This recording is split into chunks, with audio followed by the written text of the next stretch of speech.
Salut, c'est Romain. Dans cette vidéo, les 7 exercices de musculation les plus efficaces.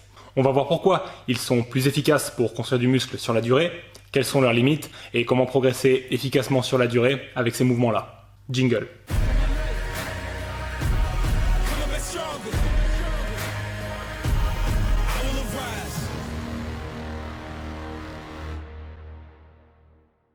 Déjà, on va remettre les choses au clair. On ne peut pas spécialement prétendre que certains exercices sont plus efficaces que d'autres pour le développement de ton physique à long terme, parce que ça dépend de l'objectif que tu vises avec l'exercice en question. Mais globalement, l'idée avec cette vidéo, c'est de te permettre de redonner un cadre solide à tes entraînements, de les simplifier et d'éviter de te perdre dans tous les exercices et le matériel de muscu qu'on peut trouver un petit peu partout dans les salles. Les exercices qu'on va voir vont te donner de très bonnes fondations physiques parce qu'ils travaillent sur plusieurs groupes musculaires à la fois. Du coup, tu vas en ressortir avec un physique à la fois plus fort et plus musclé, mais aussi plus fonctionnel. Et ça, c'est très important. Ils vont aussi te permettre d'obtenir des réponses hormonales fortes. Tu vas produire plus de testostérone, plus de catécholamine, et ça va t'aider à construire du muscle plus vite, mais aussi à brûler du gras plus facilement. Bref, des exercices basiques et efficaces pour bien démarrer et pour progresser pendant longtemps. On y va ? Premier exercice, la base de la base, les soulevés de terre. En plus d'être mon exercice préféré, c'est sans doute l'un des exercices qui sollicite le plus de groupes musculaires à la fois. Et ça commence par les mollets, les jambes dans leur ensemble, avec une prédominance sur les ischios et les fessiers, le dos, avec en particulier les trapèzes et le rhomboïde, et les abdominaux dans une moindre mesure. C'est l'exercice sur lequel vous allez théoriquement soulever le plus lourd avec de l'expérience. Et c'est normal, car la position dans laquelle on réalise le mouvement est celle avec laquelle on peut développer le plus de force naturellement.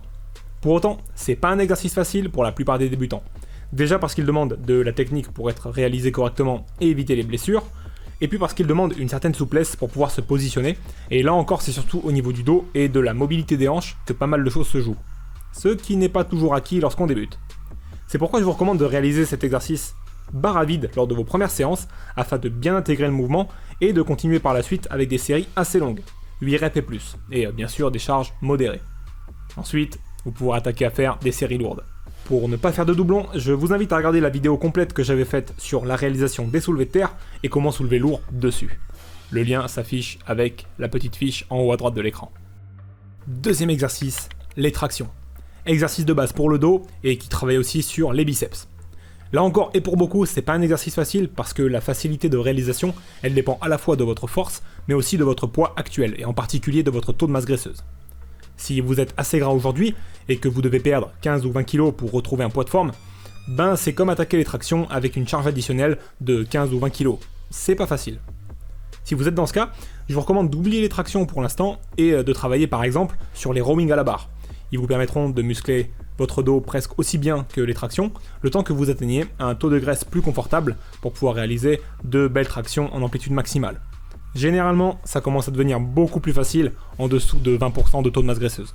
Pour ceux qui sont déjà dans la bonne tranche de taux de graisse, mais qui galèrent quand même, il y a plein d'options pour progresser facilement sur le mouvement si une traction complète ne passe pas encore. La première solution, c'est d'utiliser des élastiques et de diminuer la résistance au fil du temps.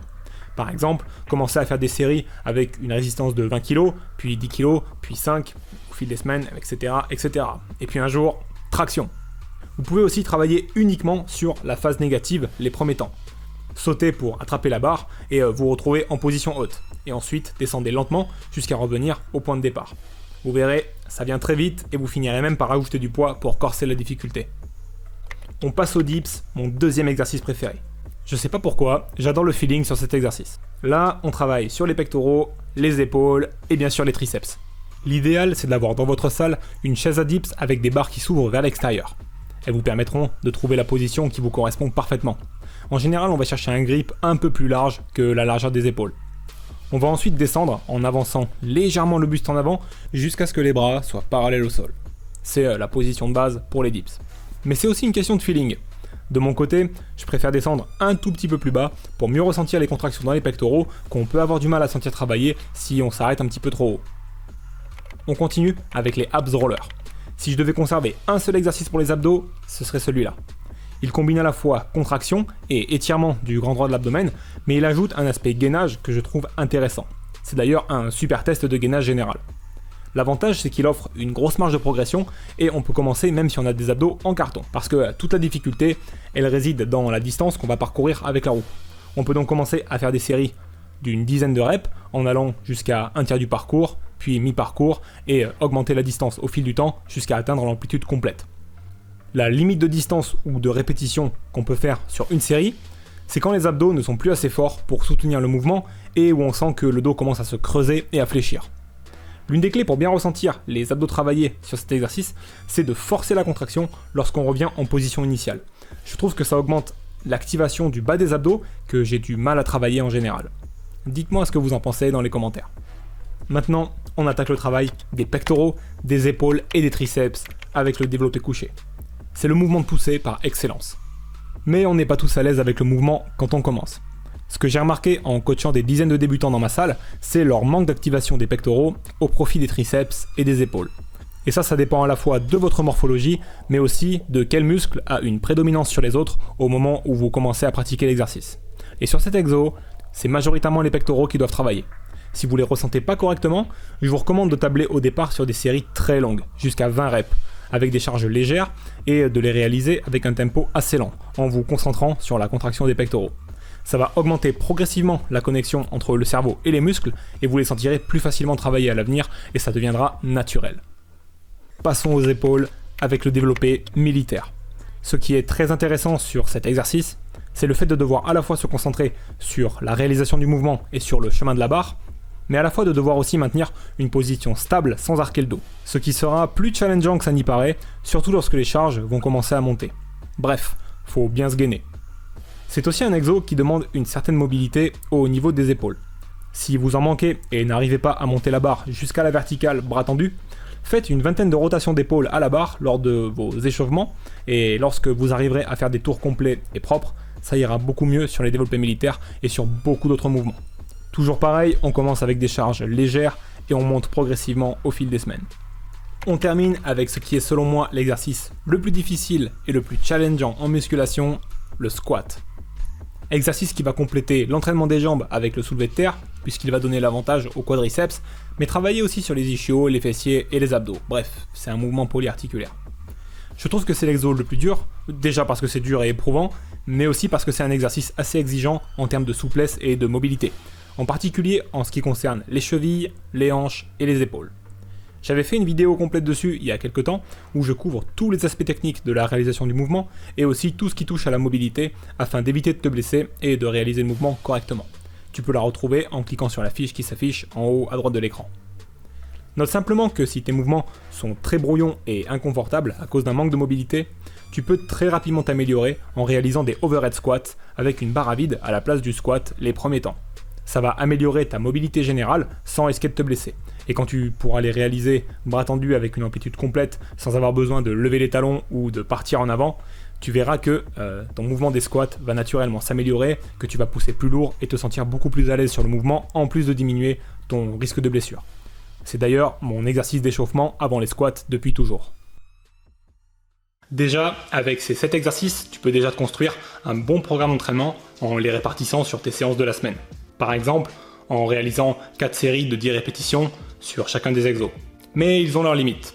Quand tu vas réaliser ces mouvements de base et au fil du temps, tes muscles génétiquement forts vont progressivement prendre le dessus sur tes muscles génétiquement faibles. Et ça, malgré le fait que les mouvements soient polyarticulaires. Du coup, à long terme, tu vas commencer à développer des déséquilibres à la fois de force, d'esthétique et aussi de volume. Et c'est pourquoi tu seras rapidement obligé de commencer à intégrer des exercices d'isolation à ton programme de musculation, pour rattraper ces déséquilibres ou pour travailler plus précisément à un groupe musculaire qui te tient à cœur. Par exemple, de mon côté, j'ai un soulevé de terre qui est beaucoup trop fort par rapport à mon squat. Et c'est principalement dû à un retard et un manque de force au niveau de mes quadriceps que j'essaye progressivement de corriger en utilisant les front squats par exemple et les leg extensions. Ça fera l'objet d'une vidéo future. Mais parlons un petit peu de progression. Parce que pour gagner du muscle sur le long terme, il faut que les charges sur les barres montent progressivement. Je voudrais donc te donner des exemples de progression que tu dois viser sur tes entraînements, si par exemple tu pratiques chacun des exercices une fois par semaine. Au soulevé de terre, vise un ajout de 2 kg sur la barre chaque semaine. Au squat, vise environ 1,5 kg, 1,7 kg par semaine. Pour le développé couché, 1,25 kg en moyenne, ce sera très bien. Et pour les 4 autres mouvements, 500 g par semaine, c'est une très bonne moyenne. Alors ces chiffres, c'est pas des vérités absolues, mais c'est des bonnes moyennes de progression au fil des semaines, en particulier si tu débutes. Ce sera d'ailleurs le signe que ton alimentation, ton repos et ton style de vie sont au point et que tu vas dans la bonne direction. Ce sera peut-être un peu plus ou un peu moins en fonction des exos, de la forme et des semaines, mais globalement ça te permettra progressivement au fil des semaines de découvrir où sont tes points faibles, et comme ça après tu pourras travailler dessus pour les corriger. Sur les mouvements où tu n'utilises pas de charge additionnelle au départ, comme par exemple les tractions ou les dips, attends d'être capable de faire 4 séries de 8 nickel avant de commencer à charger. Si tu veux découvrir le programme d'entraînement idéal pour toi, n'hésite pas à faire un test sur mon Physique Builder en cliquant sur le petit lien qui s'affiche. En répondant à 3 questions et en fonction de ta situation actuelle, je te montre la méthode la plus adaptée et la plus rapide pour atteindre ton objectif. Si cette vidéo t'a plu, laisse un pouce bleu, abonne-toi à la chaîne et clique sur la cloche pour ne rien rater. Et comme d'habitude, on se retrouve très bientôt pour une prochaine vidéo sur la chaîne. C'est toi le plus fort. Salut.